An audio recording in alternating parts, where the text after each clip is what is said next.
The gas station sat at the edge of town, where the desert began its long stretch toward nowhere. 3 pumps, a convenience store with flickering neon, and a parking lot cracked by years of sun and neglect. It was the kind of place people stopped at because they had to, not because they wanted to. 3 motorcycles idled near Pump 2, their riders taking a break from the afternoon heat.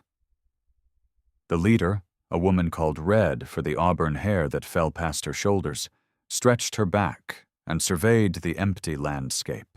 Beside her stood Diesel, a man built like a mountain with tattoos covering both arms, and Mouse, lean and quiet, whose nickname belied the sharp intelligence in his eyes. They were Iron Phoenix MC, heading north after a charity ride in Phoenix, still 200 miles from home. Red was reaching for the pump handle when she heard it. A sound that didn't belong to the desert silence. Crying. Not the frustrated tears of a tired traveler, but something desperate, terrified. She turned. A little girl was running across the parking lot from the direction of the rest area, her pink backpack bouncing against her shoulders. She couldn't have been more than 7 or 8, dark hair in 2 braids, sneakers untied. Her face was red and streaked with tears. The girl ran straight toward them, not to the store, not to the cars at the other pumps. To them. "Please," she gasped, nearly tripping as she reached Red. "Please, he won't leave me alone. He keeps following me." Red crouched down immediately, her voice calm despite the adrenaline that had just spiked through her system. "Who, sweetheart? Who's following you?"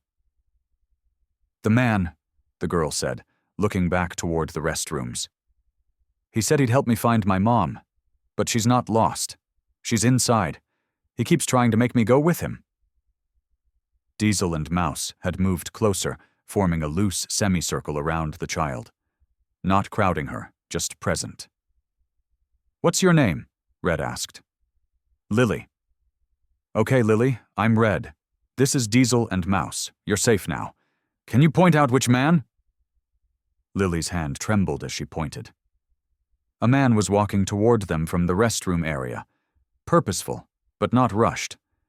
He was maybe 40, average height, wearing cargo shorts and a polo shirt. Sunglasses hid his eyes. Everything about him screamed ordinary, unmemorable, the kind of person you'd pass without a second glance. "Lily," he called out, his voice carrying concern, relief. "There you are. I've been looking everywhere." The girl pressed herself against Red's leg. "I don't know him." Red stood, keeping herself between Lily and the approaching man. Her posture didn't change much, but something in her stance made Diesel and Mouse shift positions too. Casual. Ready. The man reached them, slightly out of breath, offering an apologetic smile. "Thank goodness. She wandered away from her mother. I was trying to help her find the right car." "That so?" Red's voice was neutral. "Where's her mother?" "Oh, she went inside, I think. I was just walking back to my car when I saw Lily here looking confused." He reached out a hand. "Come on, sweetie, let's get you back to your mom." "Lily says her mom's inside." Mouse spoke for the first time, his voice quiet but carrying an edge. "Says she's not lost." The man's smile tightened just a fraction. "Well, kids get confused. She was clearly upset when I found her." "I wasn't confused," Lily said, her voice small but firm. "I went to the bathroom, and when I came out, he was there. He said my mom was in the wrong car and I should come with him to find her. But I know which car is ours." Red tilted her head slightly. "Why didn't you just point her toward the store if you thought her mom was inside?" "I did. She didn't want to go." "He didn't," Lily interrupted. "He kept trying to make me walk to the parking lot, the far end where there's no cars." The temperature seemed to drop, despite the desert heat. "Look," the man said, his tone shifting toward irritation. "I don't know what she's told you, but I'm trying to help. Kids make up stories when they're scared. Didn't make anything up, Lily said. She looked up at Red. My mom's name is Dr. Sarah Chen. She's inside getting drinks. Our car is the blue Honda right there. She pointed to a vehicle 3 spaces down. Well then, Diesel rumbled. Easy enough to verify. Let's walk inside together. Find Dr. Chen. The man's jaw tightened. I don't appreciate being accused of something. I was being a good Samaritan. Nobody's accusing you of anything, Red said evenly. Just want to make sure Lily gets back to her mom safe. You understand? Something flickered across the man's face. Calculation. His eyes swept over the 3 bikers, their vests, their stance. He was measuring odds. Fine, he said. But this is ridiculous. They started walking toward the store, Red keeping Lily close, the man slightly ahead with Diesel and Mouse flanking him. Not touching, not threatening, just present. The automatic doors slid open. Inside, a woman stood at the counter paying for bottles of water and snacks. She was slight, Asian, wearing a medical conference lanyard. She turned at the sound of people entering. Her face went from neutral to confused to terrified in the span of a heartbeat. Lily! She dropped everything and ran, falling to her knees to embrace her daughter. Oh my God, where were you? I came out and you were gone. I was about to call the police. I went to the bathroom, Lily said, crying now. And this man tried to make me go with him. Dr. Chen looked up, her eyes finding the man in cargo shorts. Her expression transformed into something fierce, protective. Who are you? What did you do? Nothing, he said quickly. She was confused. I was trying to help. She wasn't confused, Red interjected. Your daughter came running to us, said this man was following her, trying to get her to leave with him. Dr. Chen stood, pulling Lily, behind her. I want to see your ID, right now. I don't have to show you anything. This is harassment. Actually, Mouse said quietly, police are already on their way. Everyone turned. The clerk behind the counter held up his phone. Called them soon as I saw what was happening through the window. They said stay put. If you believe in the power of observation, in trusting your instincts, and in the courage it takes to speak up when something feels wrong, then pause for a moment. Like, comment, share, and subscribe to Bike Diaries.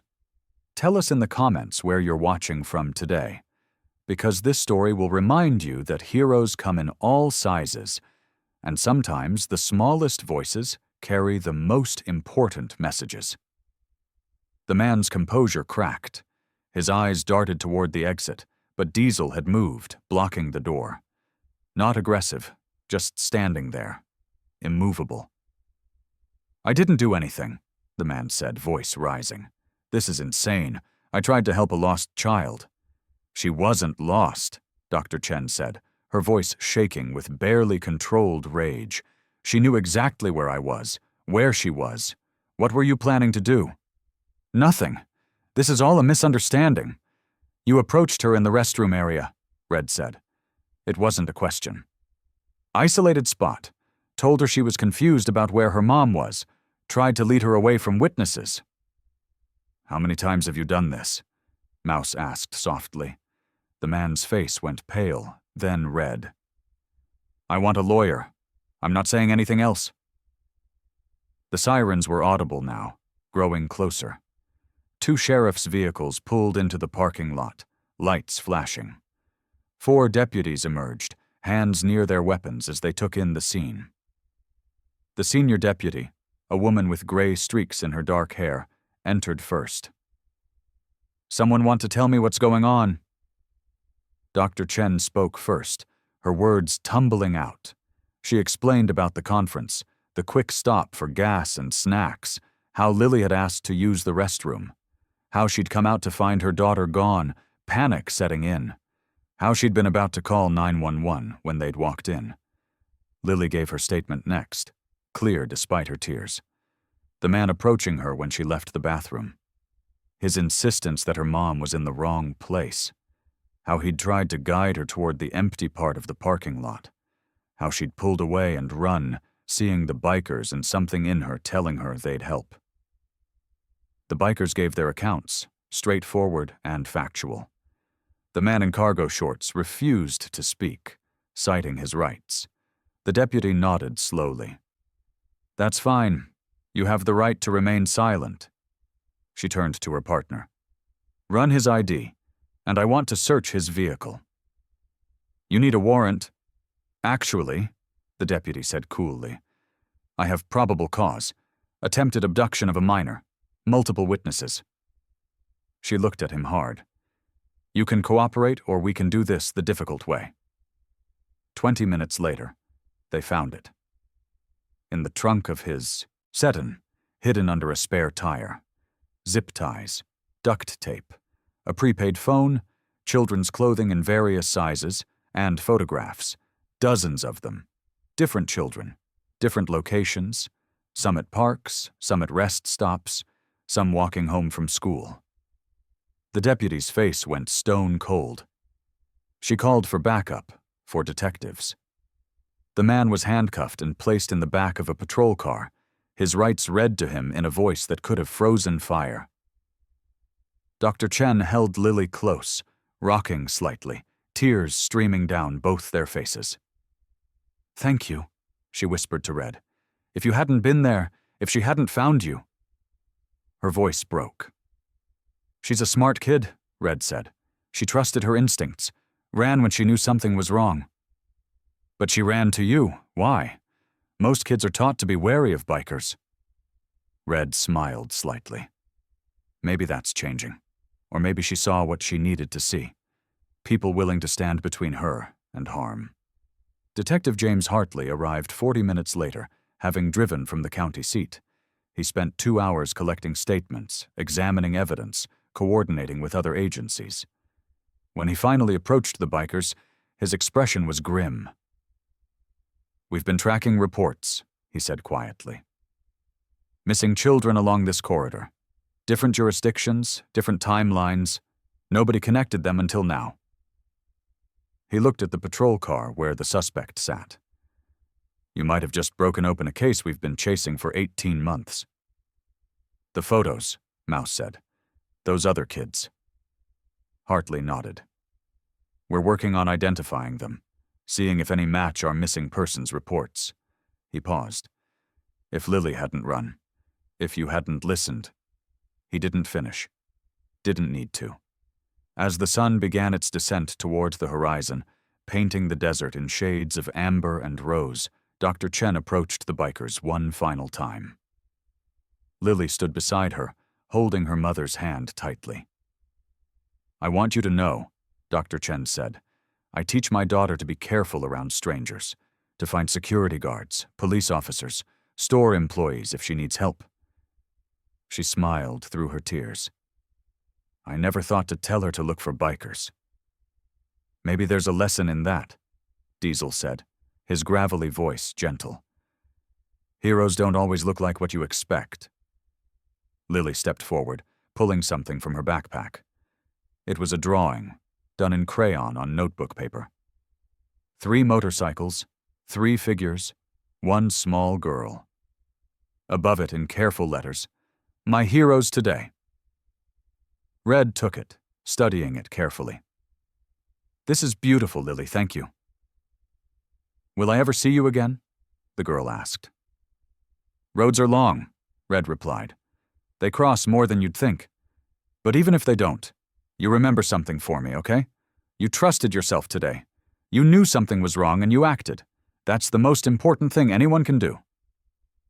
"Red's right," Mouse added. "You're already braver than most adults." They mounted their bikes as the last of the police work wrapped up. The engines rumbled to life, a sound that meant freedom and purpose in equal measure. "Where to now?" Diesel asked over the comm. Red looked at the highway stretching north, the endless ribbon of asphalt disappearing into the distance. "Home, but we take the long way." If this story has touched your heart, please take a moment to like, share, and subscribe to Bike Diaries. We bring you stories that prove heroism comes in all forms, that courage isn't measured by size or age, and that sometimes the smallest voices carry the most important messages. Tell us in the comments. Have you ever noticed something important that others missed? Your story might inspire someone else. They rode through the twilight, 3 shadows against the darkening sky. Behind them, a little girl was safe because she'd trusted her instincts, and because 3 strangers had chosen to listen. Ahead, the road stretched endlessly, full of possibilities and unknowns. 6 weeks later, an envelope arrived at the Iron Phoenix clubhouse. Inside was a newspaper clipping. The headline read, "Interstate Predator Convicted. 11 Children Recovered. More Cases Pending." Below it was a photograph. Lily and her mother at a press conference, standing with Detective Hartley. Lily was holding a commendation from the sheriff's department for bravery. There was a note in a child's handwriting. "Dear Red, Diesel, and Mouse, because of what happened, they found other kids he took. The detective said I helped save lives by speaking up and by running to you. My mom enrolled me in self-defense classes. I'm learning to trust myself even more. Thank you for listening when I needed someone to hear me. Thank you for standing when you could have ignored me. Thank you for being there. Your friend, Lily P.S. When I grow up, I want to ride a motorcycle too. My mom says we'll see." Red read the letter twice, then pinned it to the board in the clubhouse. Beneath it, she tacked Lily's crayon drawing. Mouse walked by, coffee in hand. "Kids doing good?"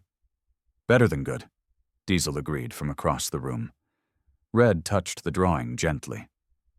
"She ran to us because she believed we'd stand. That's not something to take lightly." "No," Mouse said quietly. "It's not." That afternoon, they rode out again. Not to anywhere specific, just following the roads that connected towns and people and moments. Somewhere out there, someone else might need help. Someone else might look at their leather vests and see not threat, but protection. And when that moment came, they'd be ready. Because that's what the road demanded. That's what being part of something bigger meant. You showed up. You paid attention. You stood between the vulnerable and those who would harm them. The miles stretched ahead, endless and full of purpose. Every mile mattered. Every moment of awareness, of willingness to act, of refusal to look away. Those were the moments that changed lives. Lily had reminded them of that. A small girl with braided hair and a pink backpack, running towards them with nothing but fear and hope. She'd chosen them, trusted them, believed they'd stand when she needed someone to stand. And they had. The road called. They answered. And somewhere behind them, a little girl named Lily was learning every day that courage wasn't about size or age or fearlessness. It was about trusting yourself, about speaking up, about running toward help when you needed it. The engines hummed, steady and strong, carrying 3 riders through a world that needed people willing to pay attention, to care, to act. Heroes came in all sizes, in all forms. Sometimes they wore leather and rode motorcycles. Sometimes they were 7 years old and brave enough to run. The road knew. The road connected them all. And as long as there were people willing to listen, willing to stand, willing to believe the unbelievable and protect the powerless, there was hope. Thank you for watching. If this story reminded you to trust your instincts, to speak up when something feels wrong, and to never underestimate the power of paying attention, please share it. Subscribe to Bike Diaries for more stories that prove heroes are everywhere. Courage comes in all forms, and sometimes the smallest person in the room has the biggest impact. Tell us in the comments, what would you have done in Lily's place?